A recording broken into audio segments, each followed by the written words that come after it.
Welcome back to my channel. Friends, आज मैं आपके साथ कुर्ती के नेकलाइन का एक बहुत ही प्यारा सा और सिंपल सा डिज़ाइन शेयर करूँगी। तो चलिए, सबसे पहले मैं आपको बता देती हूँ कि जो मैंने पैनल्स ये रेडी किए हैं, इसका थोड़ा सा मैंने आपको आइडिया देना है। सबसे पहले तो देखिए, ये फ्रॉक के फ्रंट बैक के अपर पार्ट्स हैं। तो इन दोनों में मैंने प्रिंसेस कट डाल के उन दोनों के बीच में पाइपिंग अटैच की है कंट्रास्ट कलर की। तो जब ये कुर्ती पे मैंने लाइनिंग अटैच करनी थी, तो उसके रिगार्डिंग मैंने ये वीडियो आपसे शेयर की थी। तो उसमें भी मैंने इस फ्रॉक का आपको थोड़ा बहुत आइडिया दिया था। तो चलिए, नेकलाइन की मेजरमेंट स्टार्ट करते हैं। ये नेकलाइन बनाने के लिए मैंने डबल करके बुकरम ली है 5.5 इंच, और लेंथ इसकी 10 इंच है। तो ये मैं लेंथ में थोड़ा सा कम रखूँगी ये नेकलाइन, क्योंकि ये डिज़ाइन कुछ इस तरह से बनेगा कि अगर हम ये लंबा रखेंगे तो वो थोड़ा कंफर्टेबल नहीं होगा पहनने में। तो 3.5 इंच की मैंने विड्थ रखी है, और लेंथ में मैंने 2.25 पे निशान लगाया है, जो कि हमारा आधा इंच जब शोल्डर मार्जिन में चला जाएगा तो ये 2.25 इंच बचेगा पीछे। तो अब हमने स्लिट की लेंथ लगानी है 3.5 इंच पे। तो देखिए, ऊपर से लेके नीचे वाले निशान तक 6.25 इंच हमारा नेकलाइन रेडी हुआ टोटल स्लिट तक। तो स्लिट की जो विड्थ है वो सिर्फ मैंने 1 पॉइंट ही रखनी है। आप चाहें तो इसको थोड़ा सा बढ़ा भी सकते हैं। तो इसके बाद हमने इसके बॉर्डर मार्क करना है इसका 1.5 इंच इस तरह से। और इन सभी निशानों को हमने मिलाना है पहले। फिर हमने जो स्लिट के लिए निशान लगाया था, वहाँ से हमने फिर से 1.5 इंच की चौड़ाई मार्क करनी है, यानी कि बॉर्डर मार्क करना है। और देखिए, इस पॉइंट से हमने इसको आधा इंच डाउन करना है इस तरह से। और अब हमने एक तिरछी लाइन ड्रॉ करनी है 2.5 इंच पे,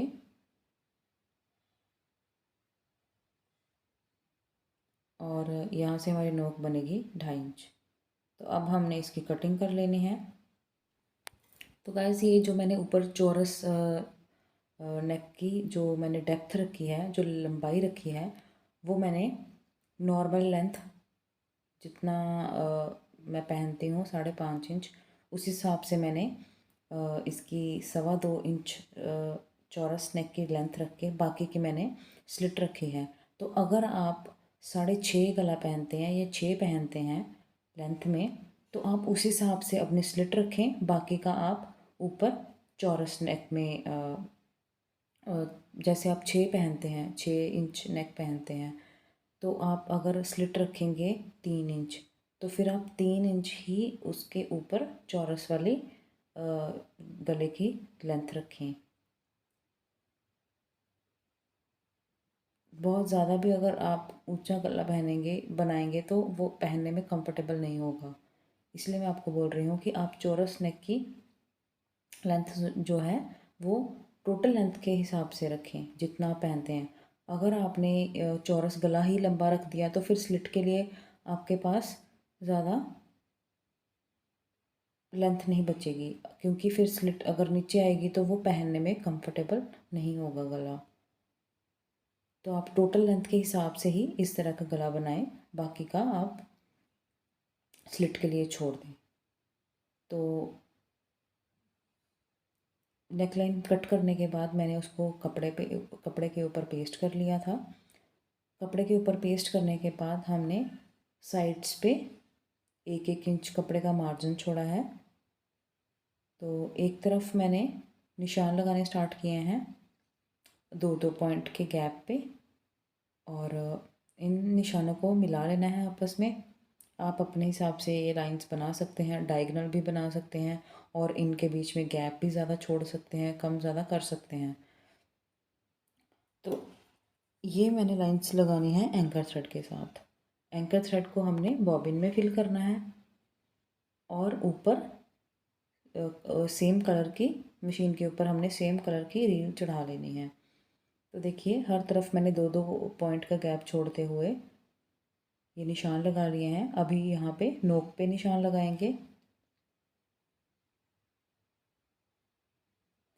इन जो हमने अभी निशान लगाए हैं उन निशानों को हमने साइड्स वाली जो लेफ़्ट राइट साइड्स पे लाइंस हैं उनको हमने ऐसे आपस में मिलाना है और एक बॉक्स टाइप सा बनाते जाना है। तो जहाँ पे हमें लगेगा कि बॉक्स अभी नहीं बन रहा तो वहाँ पे नहीं बनाना और बाकी की लाइंस को इस तरह से हमने ऐसे बाहर निकाल देना है, इस तरह से। अब जो बाकी का पोर्शन बचा है नोक पे, वहाँ पे भी हमने दो दो पॉइंट का गैप रखते हुए निशान लगा लेना है जितने भी यहाँ पे लगेंगे। और इन निशानों को भी हमने ऐसे स्ट्रेट लाइंस बना के ड्रॉ कर लेना है। स्ट्रेट लाइंस हमने यहाँ पे बना लेनी है। अभी हमने देखिए दो बॉबिन में मैंने कंट्रास्ट एंकर थ्रेड फिल कर लिए हैं। जिस हिसाब से सूट में डिज़ाइन था उस हिसाब से मैंने कलर चूज़ किए हैं। अब हमने इस तरह से बाउंड्री पे, बुकरम की बिल्कुल बाउंड्री पे हमने सी ग्रीन थ्रेड से सिलाई लगानी है। ये सिलाई जो है कपड़े के ऊपर नहीं आनी चाहिए, बुकरम की बिल्कुल बाउंड्री पे आनी चाहिए। दूसरी तरफ भी हमने ऐसे ही सिलाई लगा लेनी है। और सिलाई ध्यान रखें बीच में टांका टूटना नहीं चाहिए। ये हमने इस बात का हमने ध्यान रखना है क्योंकि जब हमने एक बीच में अगर हमारी सिलाई टूट गई तो वो दोबारा से वहाँ से स्टार्ट नहीं हो पाएगी। आपको पूरी सिलाई वो खोलनी पड़ेगी, स्टार्टिंग से फिर से लगानी पड़ेगी क्योंकि नीचे हमने बॉबिन में हमने एंकर थ्रेड फिल किया हुआ है इसलिए। तो एक बाउंड्री पे एक सिलाई लगाने के बाद मैंने एक लाइन छोड़ दी है। फिर उसके बाद हमने नेक्स्ट लाइन पे सी ग्रीन थ्रेड से सिलाई लगाई है। ऐसे ही हमने एक एक लाइन को छोड़ते जाना है और उस जो लाइंस हमें छोड़नी है वो हमने पीच कलर के थ्रेड से लगानी है। और जब आप एंकर थ्रेड से इस तरह से सिलाइयाँ लगाएं तो ध्यान रखें कॉर्नर्स आपके अच्छे से बनने चाहिए। कॉर्नर्स पे आपने मशीन को स्टॉप करना है और सुई को नीचे कपड़े में दबा के फिर आगे सिलाई अपनी कंटिन्यू रखनी है। तो ये हमारी लास्ट सिलाई है सी ग्रीन थ्रेड की।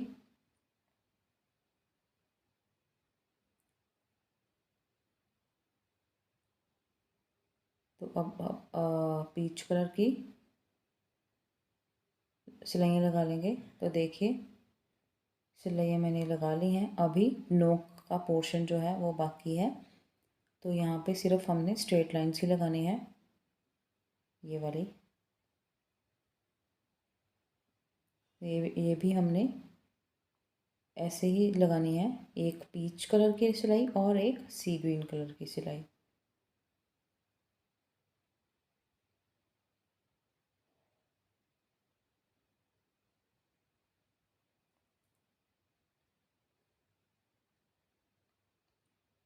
देखिए मैं आपको अच्छे से दिखा रही हूँ ताकि आपको क्लैरिटी से समझ आ सके। अब हमने एक्स्ट्रा फैब्रिक को ऐसे कट कर लेना है। बिल्कुल आधा आधा इंच ही यहाँ पे कपड़ा रखना है और ये हमने एक्स्ट्रा फैब्रिक उल्टी तरफ हमने पेस्ट कर लेना है फेविस्टिक से। और कॉर्नर्स पे भी ऐसे कट लगाने हैं।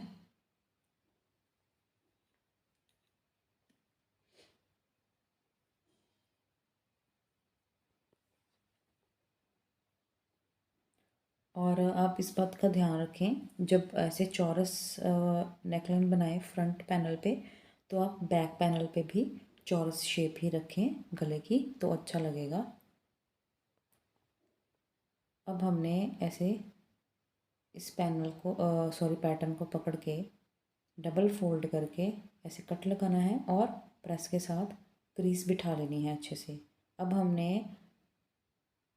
फ्रॉक का जो फ्रंट पैनल का अपर पार्ट है वो लेना है, उसको हमने उल्टा रखना है, उसके ऊपर फिर से हमने ऐसे उल्टा रखना है अपने पैटर्न को।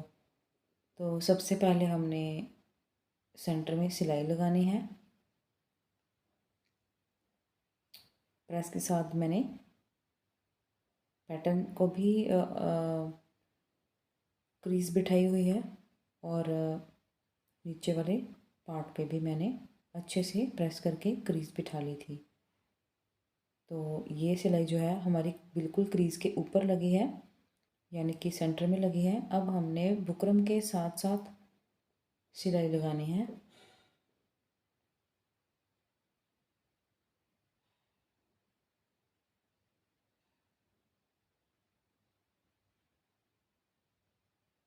ये सिलाई मैं नॉर्मल थ्रेड से ही लगा रही हूँ, यानी कि बॉबिन में भी ये नॉर्मल रील है और मशीन के ऊपर भी। और एंकर थ्रेड से जो डिज़ाइनिंग है वो बहुत ही यानी कि आप कह लो कि आपको ज़्यादा पैसे भी खर्च नहीं करने पड़ते। 10-15 रुपए की एक गुच्छी जो है वो मिल जाती है। तो आप किसी भी तरह से अपनी सूट के ऊपर क्रिएटिविटी कर सकते हैं एंकर थ्रेड से।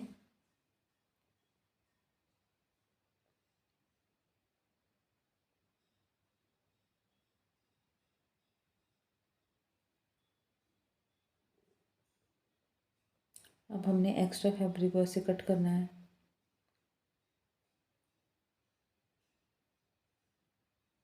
और स्लिट में इतना कपड़ा नहीं है कि उसमें से कपड़ा निकल सके, तो यहाँ पे हमने जस्ट कट ही लगाना है इस तरह से। यहाँ पे मुझे सीज़र के साथ कंफर्टेबल नहीं लग रहा था तिरछे कट लगाना, क्योंकि यहाँ पे कपड़ा ज़्यादा नहीं था। तो मैंने ये कटर के साथ कट लगाए हैं, तिरछे कट। और यहाँ से भी एक्स्ट्रा फैब्रिक को कट कर लेंगे। इसके बाद हमने अपने पैटर्न को अपने पैनल की सीधी तरफ मोड़ लेना है और इस स्टेप पे अब हमने प्रेस करनी है और इसको अच्छे से सेट कर लेना है।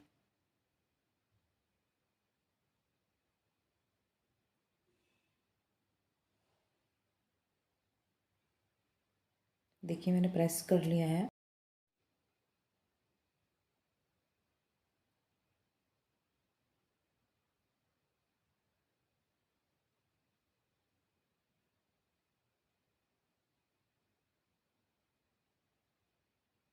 अब हमने कॉर्नर वाली सिलाई लगानी स्टार्ट करनी है, ताकि ये कॉर्नर से सेट हो सके।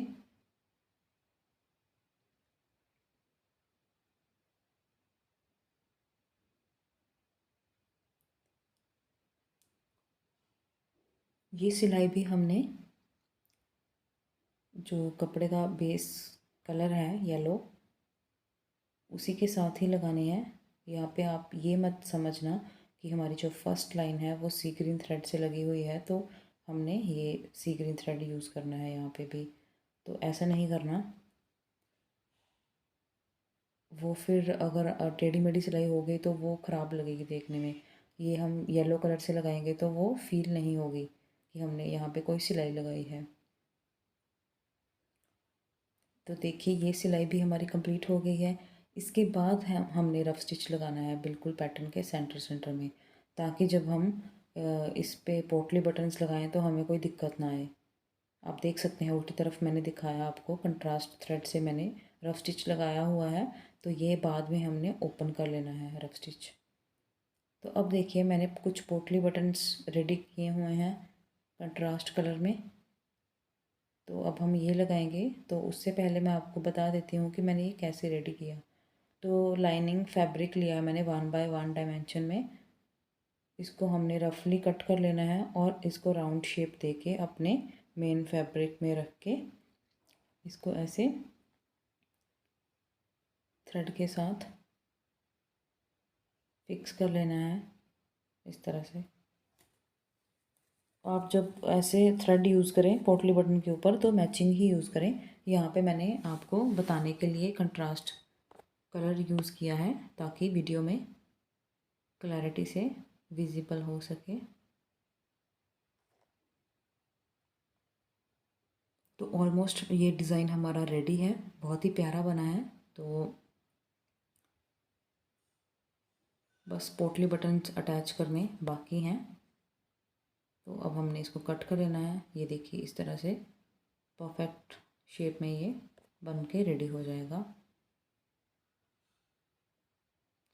तो देखिए ये फर्स्ट जो पोटली बटन मैं लगा रही हूँ ये मैं ऊपर से लेके 1.25 इंच के निशान पे लगा रही हूँ। यहाँ पे मैंने 1.25 इंच का गैप रख के सारे पोटली बटन्स अटैच किए थे। आप अपनी मर्ज़ी के अकॉर्डिंग कम ज़्यादा गैप कर सकते हैं।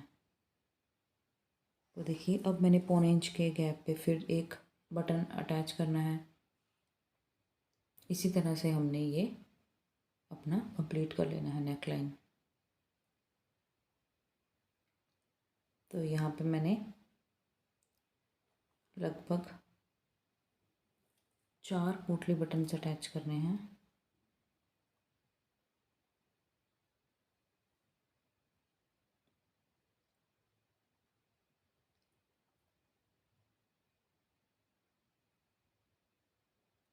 और ये सिलाई भी मैं येलो कलर की नॉर्मल रील से ही लगा रही हूँ।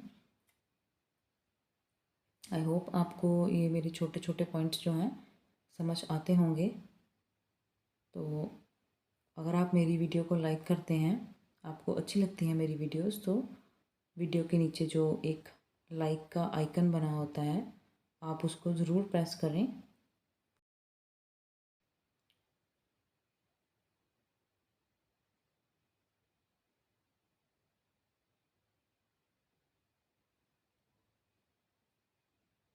इसी तरह से बस हमने बटन्स को अटैच करते जाना है दूसरी साइड तक।